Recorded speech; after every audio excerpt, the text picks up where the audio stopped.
기도하겠습니다. 하나님 아버지, 사실 저희들 믿음이 없습니다. 정말 암 선고라도 받으면 믿음은 한순간에 사라지는 듯 우리 안에서 발견할 수가 없습니다. 주님께서 할 수만 있거든이 무엇이냐, 믿는 자에게 능치 못함이 없다고 하셨사오니 하나님, 저희들에게 믿음을 부어주옵소서. 내 믿음이 아니라 주님의 믿음, 인간의 믿음이 아니라 하나님의 믿음을 부어주옵소서. 예수님 이름으로 기도합니다. 아멘. 여기 미국 교회니까 영어 좀 써도 되겠죠. It's not about you. It's not about you. 우리 신앙은 내 얘기가 아닙니다. 릭 워렌 목사님이 쓴 Purpose Driven Life, 목적이 이끄는 삶의 첫 번째 문장이 굉장히 복음적이에요. 중요한 문장입니다. 우리는 뭐든지 나 중심으로 생각하는 지독한 중력 때문에 아무리 신앙생활을 오래 해도 그 중력에서 벗어나지 못합니다. 그래서 릭 워렌 목사님이 이 It's not about you, 이거는 우리가 평생 한번 기억할 만한 문장이에요. 팀 켈러 목사님이 이걸 조금 더 구체적으로 말씀해 주셨습니다. The Bible is not about you. 성경은 당신 얘기 아니야. 여기 수많은 얘기가 있지만 성경은 하나님에 관한 얘기입니다. 하나님 얘기예요. 이 땅에 존재하는 어떤 것이 그 자체의 목적을 가지고 있습니까? 마이크가 마이크 자신을 위해서 여기 있는 게 아니듯, 꽃이 한 송이 피더라도 꽃 자신을 위해서 피는 것이 아니듯, 주님께서는 우리에게 분명한 목적을 가르쳐 주셨어요. 이 백성은 내가 나를 위하여 지었나니 나를 찬송하게 하려 함이라. 여러분, 우리는 하나님을 찬송하기 위하여 지은 존재들입니다. 내가 나를 아무리 중요하게 생각하고 내가 나를 아무리 꾸미고 내가 나를 화려하게 포장한다고 하더라도 나는 나를 위해 존재하지 않는다는 것, 이걸 끝까지 우리가 깨닫지 않으면 교회 실컷 다녀도, 종교생활 아무리 오래 해도, 부지런히 해도, 열심히 해도 아무 소용없습니다. 점점 더 나빠집니다. 악해집니다. 교활해집니다. 위선적이 됩니다. 그래서 오늘 우리가 이 시작되는 말씀 이 집회에서 6번 주제는 전부 우리 믿음의 조상들, 너무나 잘 아는 분들이 어떤 믿음의 자리에서 믿음을 실제로 경험했는지, 그 믿음은 어떤 믿음인지, 우리가 지금 믿고 있는 이 믿음과는 어떤 믿음의 차이가 있는지, 본질적으로 하나님이 우리에게 요구하시는, 기대하시는 믿음은 어떤 믿음인지, 이걸 한번 되짚어 보자는 것입니다. 아브라함은 여러분 우리처럼 지극히 평범한 사람이에요. 그가 대단한 사람이어서 하나님께서 부른 게 아닙니다. 아브라함을 하나님이 찾아가셨다. 그게 복음의 시작이에요. 여러분, 모든 종교는 내가 찾아갑니다. 내가 어떤 형태로든 수양을 하든 수행을 하든 찾아가는 신이 아니라 하나님께서 우리를 찾아오셨다. 이게 우리 신앙의 출발점입니다. 따라서 우리의 믿음은 나로부터 시작되지 않습니다. 우리의 믿음은 하나님으로부터 시작됩니다. 그분이 우리를 찾아오셨다는 것이 믿음의 시작입니다. 그분이 우리의 마음을 두드리셨다는 것, 그분이 우리를 초청하셨다는 것, 심지어 나를 따르라고 하셨다는 것, 이게 우리 믿음의 출발점이 되어야 되는 것이고, 또한 그 믿음은 하나님께서 우리와 약속을 통해서 구체적으로 그분은 믿음을 심어주십니다. 그렇습니다. 그분께서는 언약하시는 하나님이십니다. 약속하시는 하나님. 그분이 먼저 약속을 하셨어요. 그 약속을 붙드는 것이 우리의 믿음입니다. 내 생각을 붙드는 것은 신념이에요. 모든 종교는 신념 체계입니다. 그러나 우리가 믿는 이 신앙은 하나님을 우러러 바라보는 것입니다.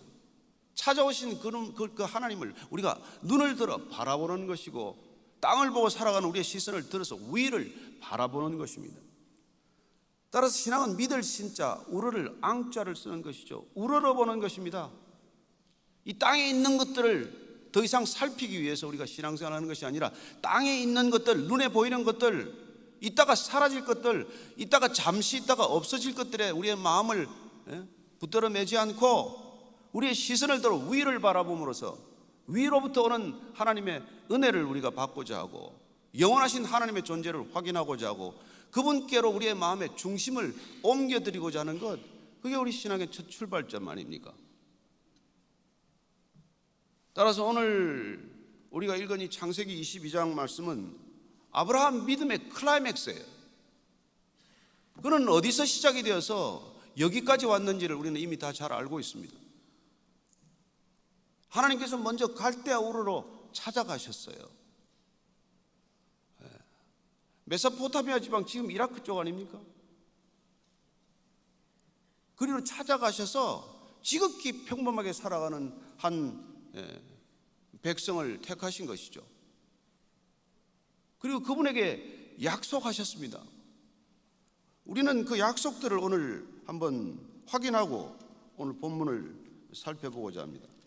아브라함과의 첫 번째 약속은 어떤 약속입니까? 창세기 12장 2절 3절 같이 읽습니다. 시작. 내가 너로 큰 민족을 이루고 내게 복을 주어 내 이름을 창대하게 하리니 너는 복이 될지라. 너를 축복하는 자에게는 내가 복을 내리고 너를 저주하는 자에게는 내가 저주하리니 땅의 모든 족속이 너로 말미암아 복을 얻을 것이라 하신지라. 여러분, 여기 핵심은 내가 복이 된다는 거예요.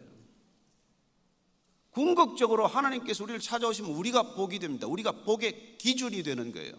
세상의 복이 복의 기준이 아니고 하나님 우리를 찾아오시면 하나님을 만난 사람이 복의 기준이 되는 것입니다. 따라서 우리는 더 이상 복에 목마른 존재가 아닌 것이죠. 더 이상 복을 갈망하고 복을 간구하는 존재가 아니라는 것입니다. 따라서 다윗이 여호와는 목자시니 내가 부족함이 없다고 고백하는 것이죠. 왜요? 하나님을 목자로, 하나님을 아버지로, 하나님을 나의 주인으로 맞아들였기 때문에 더 이상 목마르지 않은 삶, 더 이상 복을 구하지 않는 삶. 아니, 내가 복인데 어디 가서 복을 구합니까? 여기서 출발하지 않으면 우리는 끝내 기복신앙으로 빠지게 되는 것이죠. 복이 나쁘다는 게 아니에요. 세상이 복이라고 하는 것들에 우리가 매이는 것, 복을 우상으로 만드는 것, 복을 주시는 하나님보다도 주신 복이 더 소중해지는 것, 그걸 하나님께서는 지극히 싫어하시기 때문에 이제 아브라함이라는 한 평범한 사람, 그 아버지는 갈대아 우르에서 우상 장사하던 사람이라는 거 알려져 있지 않습니까? 그러면 어느 날 아브라함은 그 우상을 다 깨뜨리고 도망했다는 그런 얘기가 있어요. 아버지의 그 우상을 다 깨뜨리고 그는 하나님의 명령에 순종하기를 결단하고 갈대아 우르를 떠난 것이죠. 본토 아비 친척 집을 떠났습니다. 그런데 하나님께서 부르시고 하나님께 찾아오시고 하나님의 음성이 임하면 우리는 지금까지 가지고 있던 모든 것들로부터 한번 끊어지는 것들을 경험하게 됩니다. 그걸 우리는 회개한다라고 표현하는 거예요. 회개는 내가 가지고 있던 모든 것들로부터 단절을 뜻하는 것입니다. 형태적으로 보면 앞을 향해 있다가 뒤로 돌아서는 것, 그렇습니다. 뒤로 돌아서는 것은 지금까지 내가 쳐다보고 있던 것들과의 단절 아닙니까? 지금 눈앞에 있는 것들을 더 갖기 위해서 우리는 신앙생활을 하는 게 아니라는 것입니다. 이것들로부터 돌아서는 것, 뒤돌아서는 것, 거기서부터 시작이 되는 것이죠. 그래서 너는 이곳 본토 친척 아비 집을 떠나라는 것입니다. 여러분, 그 당시에는 떠나면 죽음이에요. 지금처럼 무슨 교통이 발달해서 편하게 갈 수 있는 게 아니지 않습니까? 적어도 갈대아 우르에서 가나안 땅까지 1300km 여행을 무슨 특별한 교통수단 없이 간다는 건 죽음의 길이에요. 죽으러 가는 겁니다. 죽음을 각오하고 떠나는 길이에요. 신앙은 애들 노름이 아니지 않습니까? 죽고 사는 일이에요. 뭘 좀 더 갖고 덜 갖고 문제가 아닙니다. 이건 영원히 살고 영원히 죽는 갈림길이에요. 그 시작을 오늘 주님께서는 놀랍게도 아브라함과 언약을 통해서 시작하셨다는 것입니다. 내가 내 이름을 창대하게 하겠다. 왜냐하면 인간은 결국 타락한 인간은 자기 이름을 위해 살기 때문에 그래요. 자기 이름이란 곧 자기 존재를 위해 산다는 것입니다. 그 창세기 11장까지는 바벨탑 얘기예요. 에덴에서 쫓겨난 아담, 그 후손들이 어디로 갑니까? 에덴의 동쪽으로 가서 뭘 합니까? 문명을 일굽니다. 문화를 만듭니다. 지금 우리가 누리는 이 모든 과학기술, 이 모든 문명, 문화, 이 여러분, 가인의 후예들이 만든 거예요. 죄의 후손들이 만든 겁니다. 하나님께서는 아벨과 아벨의 제물은 받으시고 가인과 가인의 제물은 받지 않으셨습니다. 아벨이 죽고 나서 하나님께서는 셋을 대신 주셨습니다. 셋은 제단을 쌓은 사람이에요. 하나님을 부른 사람입니다. 그렇습니다. 제단을 쌓는 문화와 점점 멀어진 인간이 뭘 쌓기 시작을 합니까? 결국은 바벨탑을 쌓는 것이죠. 바벨탑을 쌓아서 이게 탑이 하늘에 닿나 어쩌나 보자. 내 이름을 어디까지 내고 싶어 한다고요? 하나님까지 이름이 닿기를 원하는 것이죠. 하나님께서 언어를 혼잡하게 하셔서 바벨탑을 무너뜨리고 그리고 새로 믿음을 시작한 것 아닙니까? 믿음이란 정확히 무엇입니까? 세상이 가고자 하는 방향, 세상이 쌓아놓은 모든 문화, 세상이 추구한 모든 가치, 그 모든 관점과 기준, 거기로부터 돌이키는 것이 아브라함의 첫 출발이에요. 이제는 더 이상 내가 너 자신을 위해 살아가는 인생이 아니라 내가 너를 창대하게 할 것이고 내가 내 자손을 번창하게 할 것이고 내가 너로 복이 되게 할 것이라고 약속하신 것이죠. 그 약속이 뭔지를 알고 따라 떠났겠습니까? 아브라함이 그 약속을 정확히 알았을까요? 아들 하나 없는데.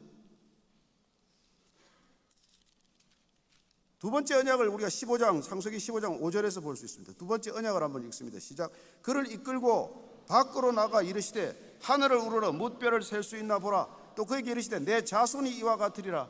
아들 하나 없는 지금 아브라함에게 지금 아들 하나 없는 이 마당에 뭘 지금 무슨 뭇별처럼 많아질 것이라고요? 이게 여러분 하나님 언약입니다. 우리 수준과 안 맞는 언약이에요. 우리 상상력을 넘어서는 언약입니다. 하늘에 그 많은 별, 지금 별이 잘 보이지 않지만 제가 어릴 때만 하더라도 하늘 가면 온 하늘이 전부 별이었습니다. 특별히 공기가 맑은 그 당시에 해변가나 높은 산에 올라가면 하늘 전체가 별이에요. 별 하나 별 둘 그건 어린애들이나 세는 것이고 셀 수 없습니다. 그 별을 보라, 내 자손이 이와 같이 많을 것이라고 말씀하십니다. 이 언약이 믿어집니까? 이걸 믿는 거예요. 이걸 붙드는 거예요. 우리의 신앙은 말씀 없이는 불가능합니다. 우리의 생각을 믿는 게 아니잖아요. 우리의 소원을 믿는 게 아니지 않습니까?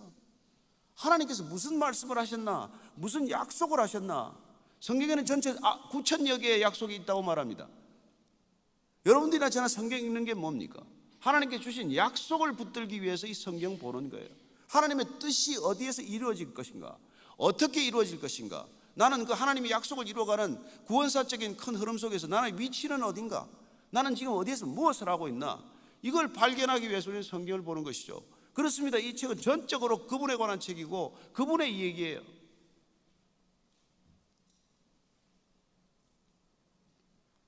뭇별을 셀 수 있나? 여러분이 아무것도 없더라도 하나님이 여러분들에게 아버지가 되시면 여러분 이 땅의 모든 것들이 여러분의 것이라고 믿으십시오. 네.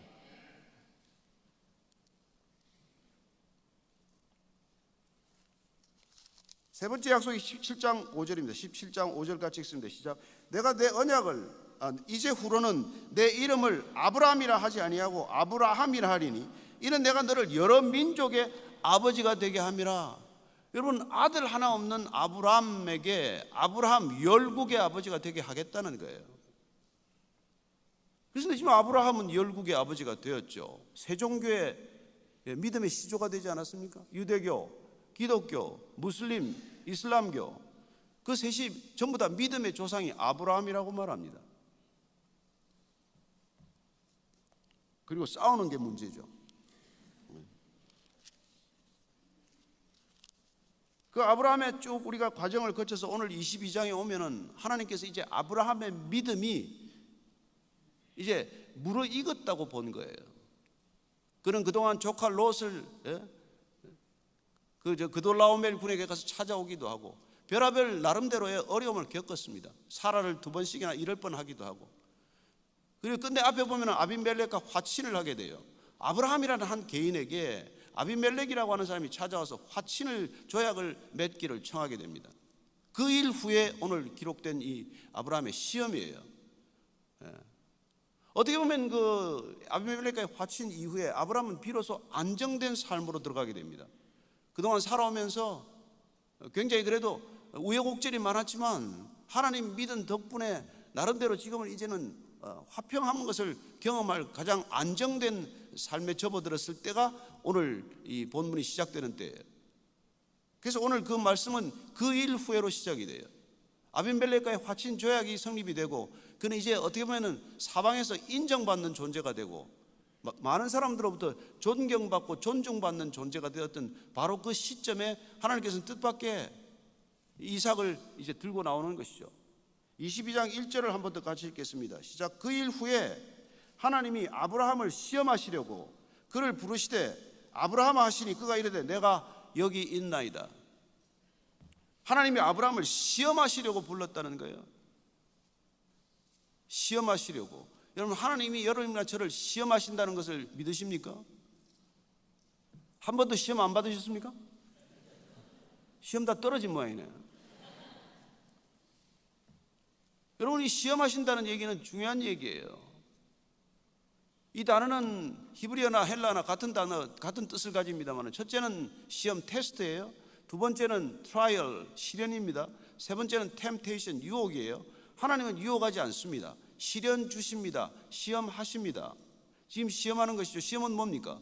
우리가 어떤 능력을 가지고 있는지를 검증하고자 하는 일이에요. 우리 믿음의 능력을 검증하고자 하는 것이죠. 내가 믿는지 믿지 않는지를 보겠다는 거예요.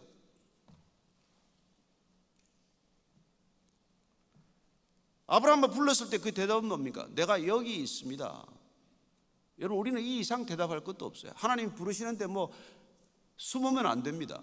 죄가 있으면 숨어요. 아담은 어디 있느냐, 아담아 어디 있느냐, 숨었습니다. 죄는 스스로를 부끄럽게 만듭니다. 죄는 가립니다. 죄는 수치스럽게 만드는 것이죠. 아브라함은 여기 있다고 당당하게 대답할 수 있습니다.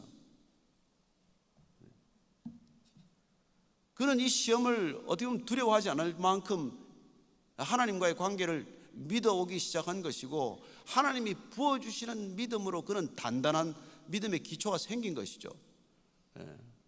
그는 애굽 땅에 가서 바로에게 아내를 뺏길 뻔했지만 아내를 뺏기기는커녕 하나님께서 막아주셔서 막대한 재산을 가지고 돌아왔습니다.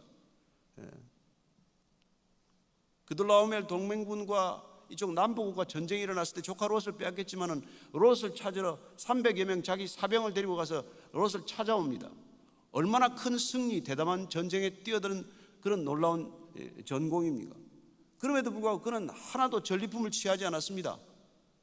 다른 사람들에게 다 나눠주고 빼앗은 것 다 나눠주고 본인은 이득을 취하지 않았습니다. 그만큼 그는 그의 믿음이 커졌다는 것을 이미 입증한 바 있습니다. 하나님께서 필요한 만큼 주신다.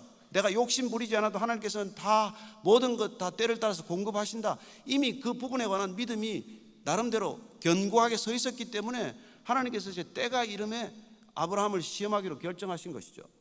하나님은 함부로 시험하지 않습니다. 심심해서 시험하지 않습니다. 우리를 골탕 먹이려고 시험하지 않습니다. 우리의 믿음이 여기까지 왔는지 오지 않았는지를 한번 보는 것이죠. 따라서 저와 여러분은 시험을 잘 받아들이기를 바랍니다. 여러분, 시험 없애고 잘된 학교 있습니까? 시험 없이 실력 느는 아이들 보았습니까? 우리 믿음은 반드시 시험을 치르게 되어 있어요. 우리 믿음이 정말 옴짝달싹하지 않으면 시험을 안 치겠죠. 야고보서 1장 12절 말씀 같이 읽습니다. 시작. 시험을 참는 자는 복이 있나니 이는 시련을 견디어낸 자가 주께서 자기를 사랑하는 자들에게 약속하신 생명의 면류관을 얻을 것이기 때문이라. 궁극적으로 시험을 치는 목적이 뭐라고요? 야고보서에 따르면 우리는 궁극적으로 생명의 면류관을 얻기 위해서 시험을 치는 것입니다. 조금 더 많은 재물을 얻기 위해서, 몇 년 더 살기 위해서, 이런 게 아니에요. 우리는 영원한 생명의 면류관을 얻기 위한 시험이 우리를 기다리고 있다는 것입니다. 이 시험에 오늘 놀랍게도 아브라함의 목숨을 요구하는 시험이 아니에요. 2절 말씀입니다. 같이 읽습니다. 시작. 여호와께서 이르시되 내 아들 내 사랑하는 독자 이삭을 데리고 모리아 땅으로 가서 내가 내게 일러준 한 산 거기서 그를 번제로 드리라. 여러분 청천벽력 같은 얘기 아니에요? 나이 100살에 얻은 아들입니다. 그죠? 사라 나이 90세. 경수가 끊어진 아내가 그 아이를 가질 수 없다는 걸 너무 잘 알았기 때문에 하나님이 주셨다는 걸 믿지 않을래야 믿지 않을 수 없는 아이가 이삭 아닙니까? 아이 낳고 얼마나 웃었길래 이 아이 이름이 이삭, 웃음 아닙니까? 그 아이 이후로 이 집에는 진정한 웃음, 기쁨이 있지 않았습니까? 지금 20년 되었습니다. 아들 준 지가. 이 아들이 우리 삶의 중심이 되고 이 가정의 중심이 되었습니다. 하나님께서 그렇게 지금 아들을 사랑하는 아브라함에게 내 아들, 내 독자, 내가 사랑하는 이삭을 내놓으라는 거예요. 여러분, 이게 시험의 마지막 시험입니다. 우리의 시험은 되게 재물로 시작이 돼요. 소유를 건드립니다.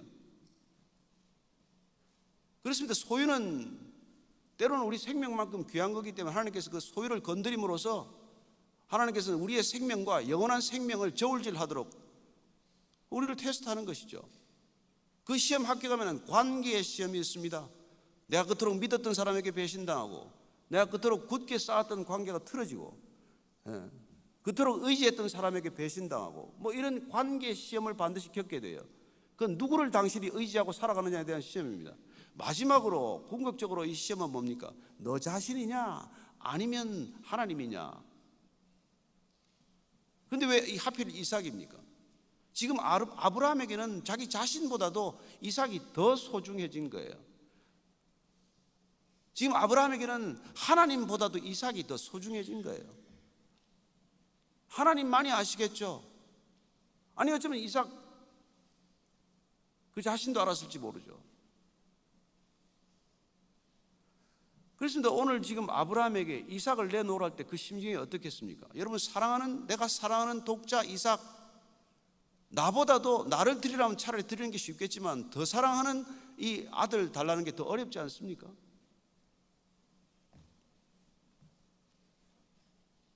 정말 이삭을 데리고 모리아 땅으로 가라는 거예요. 사흘 길입니다.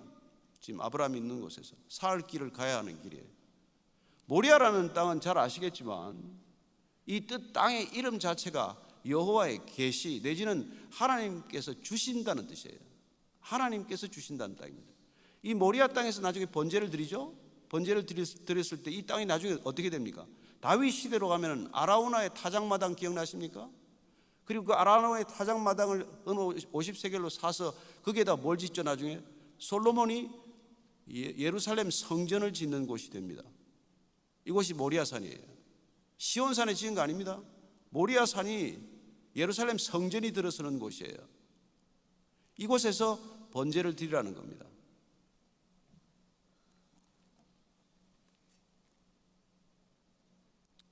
마태복음 10장 37절을 보면요, 잘 아시는 말씀 같이 한번 드리겠습니다. 시작. 아버지나 어머니를 나보다 더 사랑하는 자는 내게 합당하지 아니하고 아들이나 딸을 나보다 더 사랑하는 자도 내게 합당하지 아니하다.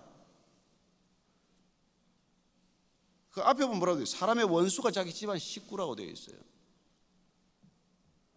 하나님께서 가족을 그럼 미워하라는 겁니까? 아니, 가족을 우상으로 삼지 말라는 거예요. 여러분, 하나님보다 더 사랑하는 건 다 우상 아닙니까? 우리의 문제는 뭐예요? 하나님을 사랑하지 않는 게 아닙니다. 하나님보다 자식을 더 사랑하는 게 문제죠. 우리의 문제는 예배 안 드리는 게 문제 아니에요. 우리가 예배 드리는 시간보다도 자녀들하고나 가까운 가족하고 보내는 시간을 더 소중하게 여기는 거죠. 우선순위가 바뀐 것에 대한 하나님의 오늘 이 시험이란 말이에요.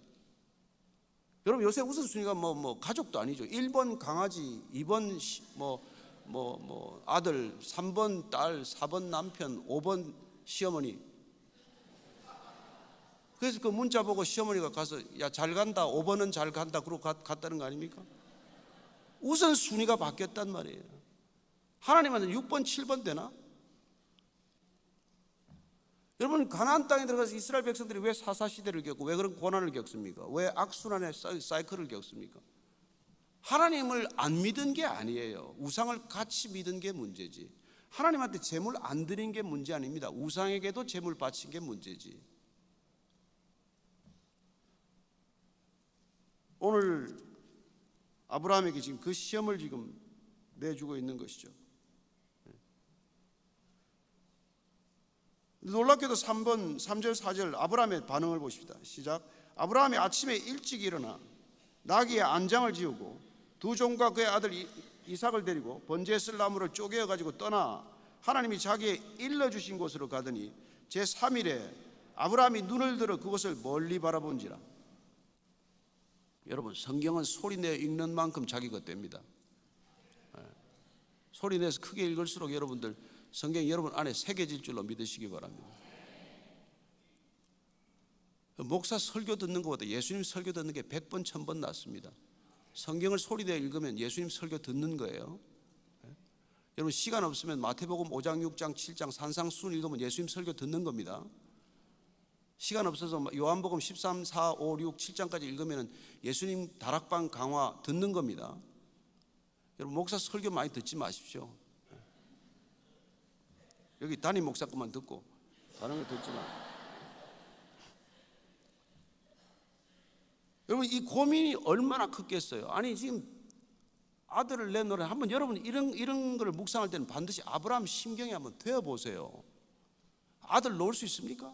지난 20년 동안 이삭이 내 삶의 진짜 뿌리가 되었고 방향이 되었고 목적이 되었기 때문에 이런 변고가 났는데, 그럼에도 불구하고 아브라함은 할 말이 많겠죠. 이 아들 어떻게 주신 아들이고 내가 달라고 했습니까? 당신이 주겠다고 하신 아들 아닙니까? 근데 왜 도로 내놓으라는 겁니까?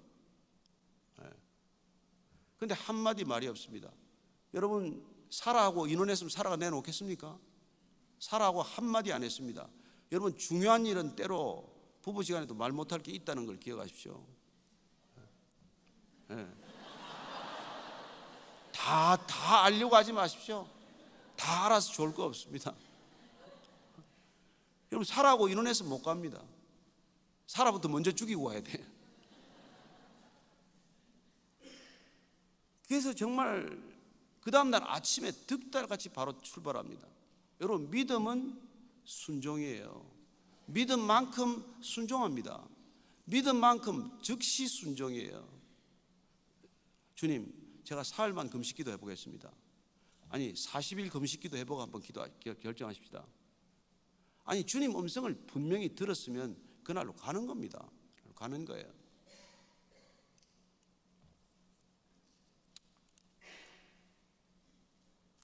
(5절 6절) 같이 읽습니다. 시작. 이에 아브라함이 종들에게 이르되 너희는 나귀와 함께 여기서 기다리라. 내가 아이와 함께 저기 가서 예배하고 우리가 너희에게로 돌아오리라 하고, 아브라함이 이에 번제나무를 가져다 그의 아들 이삭에게 지우고 자기는 불과 칼을 손에 들고 두 사람이 동행하더니, 놀랍게도 아브라함은 종들에게 여기까지만 따라오고 여기서부터는 아들하고 둘이 가겠다는 거예요. 그리고는 종들에게 뭐라고 말합니까? 너희 여기서 잠깐 기다리라.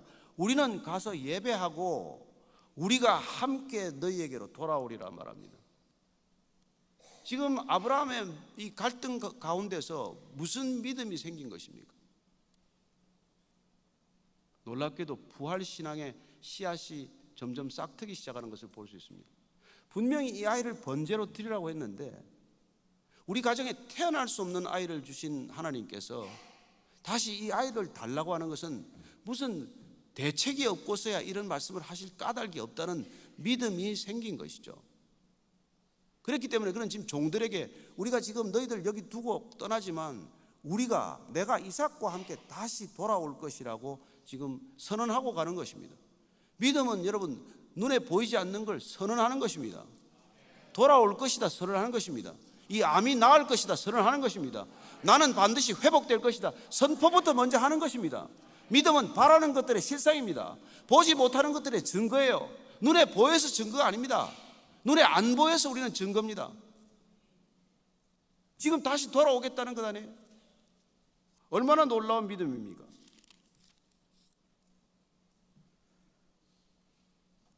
그래서 히브리서는 아브라함의 이 신앙을 이렇게 정리하고 있는 것이죠. 히브리서 11장 같이 한번 읽겠습니다. 17절에서 19절까지입니다. 시작. 아브라함은 시험을 받을 때 믿음으로 이삭을 드렸으니 그는 약속들을 받은 자로 돼 그 외아들을 드렸느니라. 그에게 이미 말씀하시기를 내 자손이라 칭할 자는 이삭으로 말미암으리라 하셨으니 그가 하나님이 능히 이삭을 죽은 자 가운데서 다시 살리실 줄로 생각한지라. 비유컨대 그를 죽은 자 가운데서 도로 받은 것이니라. 아멘. 죽은 자 가운데서 도로 반드시 받을 것이다라는 믿음을 가지고 번제단으로 올라가는 거예요. 이게 여러분 믿음의 클라이맥스라는 것입니다. 우리의 믿음은 궁극적으로 이 생명이 부활 생명이라는 것을 믿는 것입니다. 왜 성령을 주십니까? 부활을 믿으라고 주신 거예요. 구하라, 찾으라, 두드리라. 뭘 구하고 찾고 두드리라는 겁니까? 구하면 찾을 것이고, 뭐 찾으면 얻을 것이고, 문을 두드리면 열릴 것인데 뭘 구하고 찾고 두드리라는 겁니까? 여러분 걸 뭘 찾으라는 게 아니에요. 누가복음 11장 13절에 가면은 나쁜 아버지도 자식에게 좋은 것을 줄 줄 알거든 하물며 하늘 아버지께서 가장 좋은 것으로 주시지 않겠느냐? 성령을 주시지 않겠느냐? 여러분 신앙은 성령 받는 겁니다. 돈 몇 푼 받는 거 아니에요. 성령을 받으면 다 받은 겁니다. 하나님이 다 주신 겁니다. 당신 자신을 준 거예요. 여러분 부활 생명을 주시면 여러분한테 다 준 겁니다. 더 달라고 말하지 마십시오. 여러분 어릴 때는 계속 달라고 하는 신앙이에요. 성숙한 신앙이란 무엇입니까? 내가 뭘 드릴까예요. 제가 88년도에 미국 처음 왔습니다. 동네 그냥 지나가면 그때는 May I help you 그 얘기가 많았어요. 지금 못 듣습니다. 처음에 뭘 나한테 주겠다고 도와주겠다고 저렇게 나한테 자꾸 못 나가 내가 궁금했어요. 오래 도와주겠다는 게 말 아닌 거 알죠?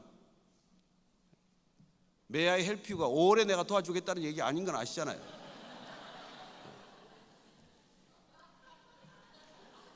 여러분 help me는 어릴 때 하는 거예요. 저는 나중에 미국의 그 신앙의 기초에서 나오는 거라는 걸 알았습니다. 누구를 보더라도 May I help you 뭘 도와드릴까요? 언제 봤다고? 뭘 사귀기를 했어요? 알기를 해요? 누군가의 필요에 늘 응답하고자 하는 그게 믿음의 태도란 말이에요. 하나님께서 그렇게 살기 위하여 그렇게 살도록 우리를 부르셨다는 것입니다. 그래서 우리를 복으로 만드신 거예요.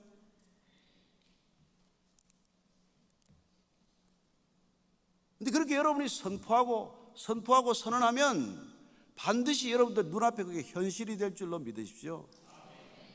그게 믿음의 능력이에요.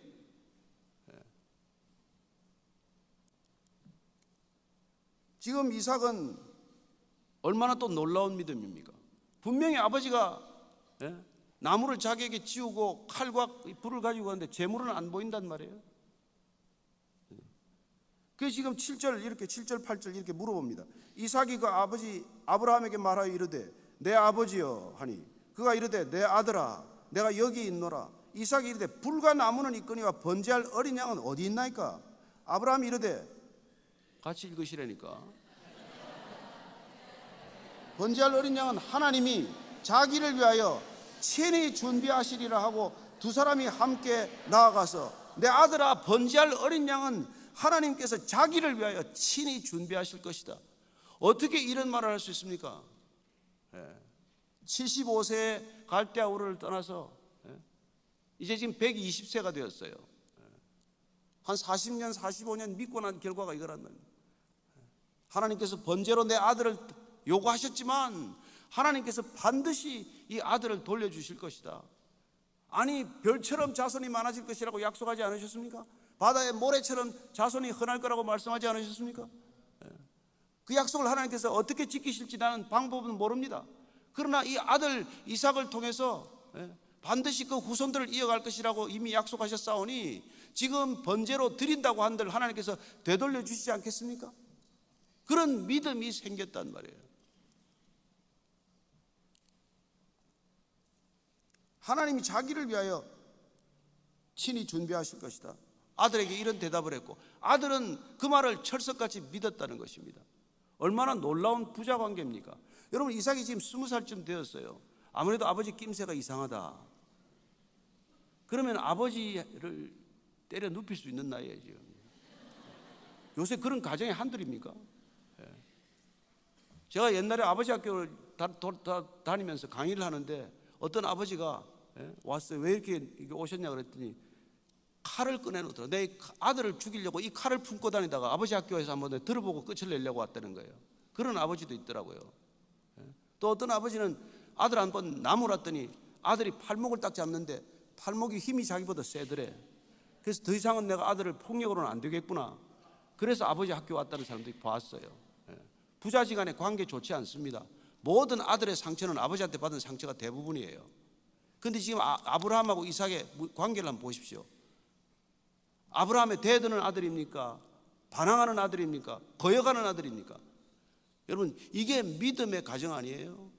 아브라함이 지난 20년 동안 아들 앞에서 어떤 믿음 생활을 해왔는지 이삭이 보았기 때문에 아버지의 말을 액면 그대로 믿는 거 아니에요? 하나님께서 친히 준비하실 것이다. 너하고 나하고는 지금 재물 없이 가지만 하나님께서 반드시 그 재물을 준비하실 것이다. 내가 재물이다.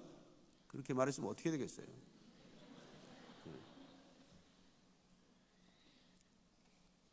9절 10절 같이 읽습니다. 시작. 하나님이 그에게 일러주신 곳에 이른지라 이에 아브라함이 그곳에 제단을 쌓고 나무를 버려놓고 그의 아들 이삭을 결박하여 제단 나무 위에 놓고 손을 내밀어 칼을 잡고 그 아들을 잡으려 하니 이제 갈 때까지 간 거죠. 어떻게 결박하는데 아들이 결박을 당합니까? 정말 이 상황은 우리가 그냥 너무나 잘 아는 상황이어서 또 특별히 뭐 성경 뭐 이렇게 읽는 사람들은 어쨌건 창세기는 한번 읽잖아요. 끝까지 읽으십시오. 계시록까지 읽어야 일독입니다. 아시죠? 창세기만 50독 한 사람이 있어요. 저희 교회가 해마다 일독을 하는데 창세기 보면은 조회수가 1만 클릭이 나와요. 1장 1절에 3장까지 이튿날 되면 5천으로 줄어요. 그 다음날 3천으로 줄고 그만큼 성경 읽기 힘듭니다. 안 따라옵니다. 못 따라옵니다. 저는 여러분들이 성경을 읽는 만큼 신앙이 자란다는 것을 믿으십시오. 교회 다니는 만큼 신앙이 자라는 게 아닙니다. 봉사 많이 하고 구제 많이 한다고 신앙 자라지 않습니다. 저는 여러분들이 말씀이 내 안에 차곡차곡 쌓이는 만큼 여러분들 신앙이 자란다고 믿으시기 바랍니다. 오늘 지금 아브라함이 친히 준비하시라고 했는데 친히 준비한 게 지금 아버지 이겁니까? 내 손을 결박하는 겁니까? 지금 번제단 지금 그 쓸 나무를 갖다가 전부 베어서 이삭이 다 지고 오지 않았어요. 이삭이 지금 자기 죽을 번제단 나무를 다 지고 와서 제단 위에 깔아놓고 본인이 지금 그 위에 눕는 거 아닙니까? 결박당하고. 무슨 장면이 생각나세요? 어떤 장면이 오버랩 되십니까? 십자가를 지고 골고다에 올라오신 예수님 생각이 안 납니까? 자기가 질 십자가를 지고 그리고 골고다 언덕을 힘겹게 올라가서 그 십자가에 결국 못 박혀 죽는 것 아닙니까? 지금 그 그림의 지금 티저 영상 아니에요? 예고편 아닙니까? 하나님이 인간을 위하여 어떻게 자기 자신이 번제가 될 것인지. 그래서 우리가 흔히 이삭을 갖다가 예수님의 예표라고 말하는 것이죠. 어떻게 이렇게 순종적인 아들이 있습니까? 어떻게 아버지 명령에 이렇게 저항하지 않고 반항하지 않고 끝까지 손발이 묶여서 번제단 위에 누울 만큼 그렇게 순종적인 아들이 있냐는 것이죠. 저는 오늘날 우리의 모든 신앙이 실패하고 있는 현주소가 우리 가정입니다. 이렇게 순종적인 아들이 있습니까? 딸이 있습니까? 대답은 전부 답도 잘 안 하고 말이죠. 내가 아들 키울 때 풀 센텐스로 답하는 법이 없어. 워드 바이 워드야. 예스 아니면 노예요. 예수 믿기 전에.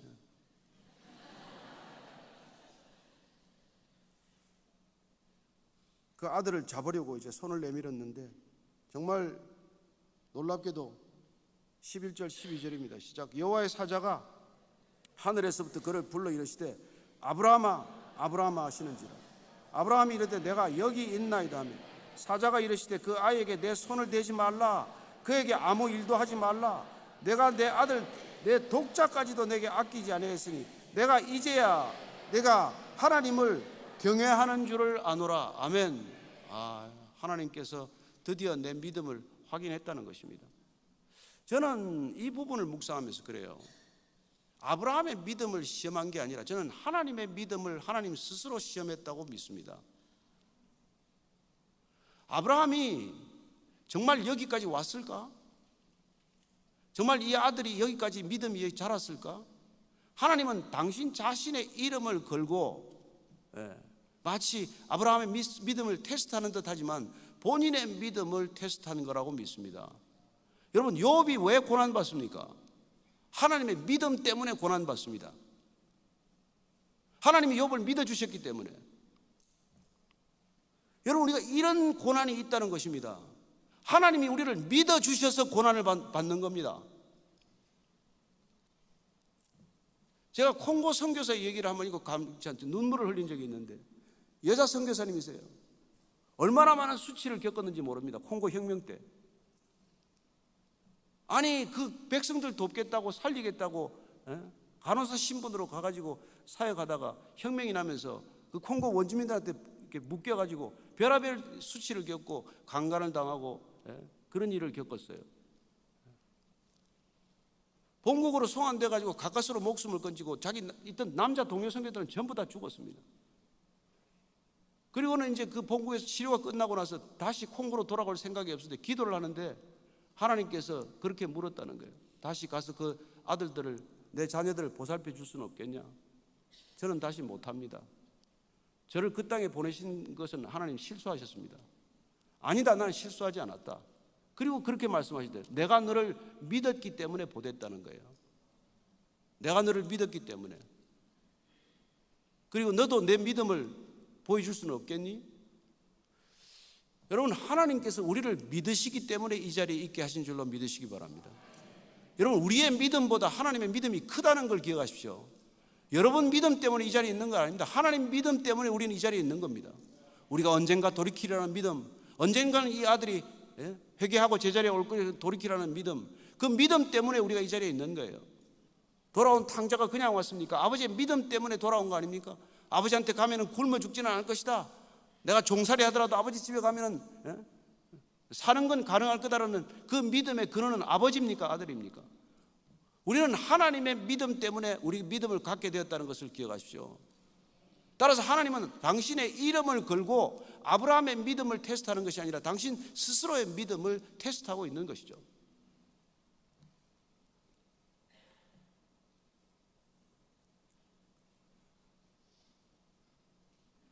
놀랍게도 아브라함이 눈을 들어서 살핍니다. 13절 14절입니다. 같이 읽습니다. 시작.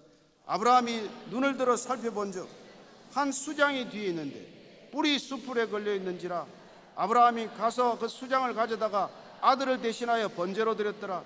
아브라함이 그 땅 이름을 여호와 이레라 하였으므로 오늘날까지 사람들이 이르기를 여호와의 산에서 준비되리라 하더라.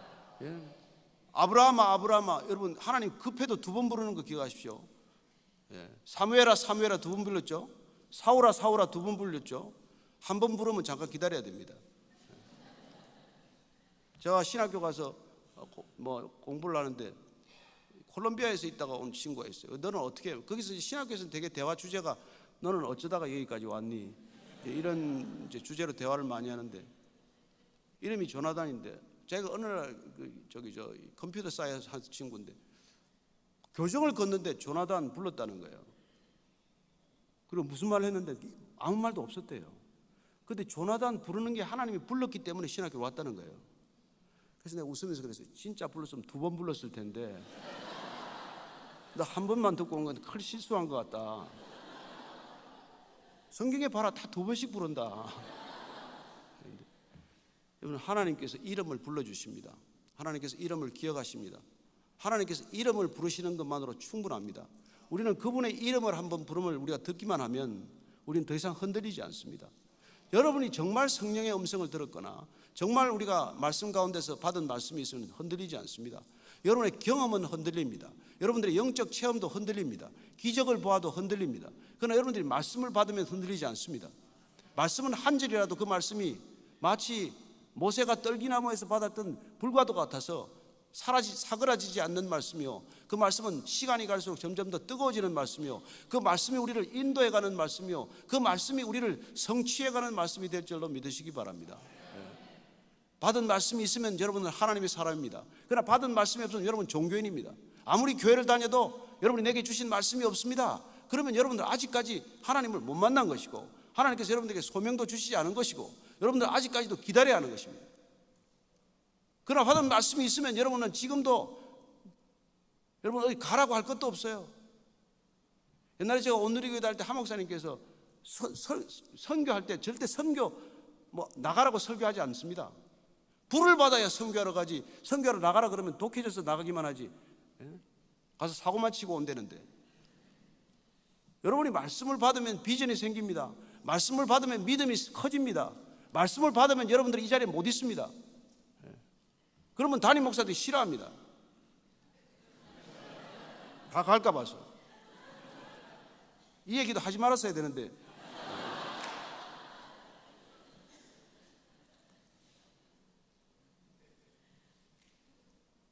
그래서 오늘 이 장소를 여호와 이레라 했더라. 이게 지금 아브라함 신앙의 클라이맥스가 된 자리고, 그의 신앙은 여기서 하나님께서 마지막 테스트를 거친 것이죠. 사실 아브라함 당신 자신을 드리는 것보다 자기의 독자, 사랑하는 이삭을 드리는 게 더 어려웠던 일이죠. 따라서 나보다도 더 소중한 존재를 내어놓는 것, 나보다 더 귀한 걸 주님 앞에 드리는 것, 그게 진실로 예배 아닙니까? 하나님께서는 우리가 가지고 있는 물건에 관심 없습니다. 여러분이 뭘 드려도 하나님 여러분 돈 쓰지 않습니다. 하나님은 여러분들에게 뭘 요구하시는 분이 아니에요. 다만 그 마음을 달라고, 그 마음이 비록 상한 심령이고 깨어진 심령이고 연약한 심령이라도 그 마음을 내게 주면 내가 그 마음을 내게로 돌려주겠다고 말씀하시는 것이죠. 그래서 오늘 이 여호와 이레, 하나님께서 준비하신다는 것입니다. 여러분, 이게 아브라함 믿음의 클라이맥스이지만은 하나님 믿음의 고백의 클라이맥스예요. 나는 준비하는 하나님이야. 내가 준비한다고. 네가 준비하는 것이 아니라 내가 준비한다고. 믿음은 하나님이 준비하신다는 것을 믿는 것입니다. 물론 우리는 게으르지 않습니다. 죽을 힘을 다 합니다. 그러나 내가 준비한 것 아닙니다.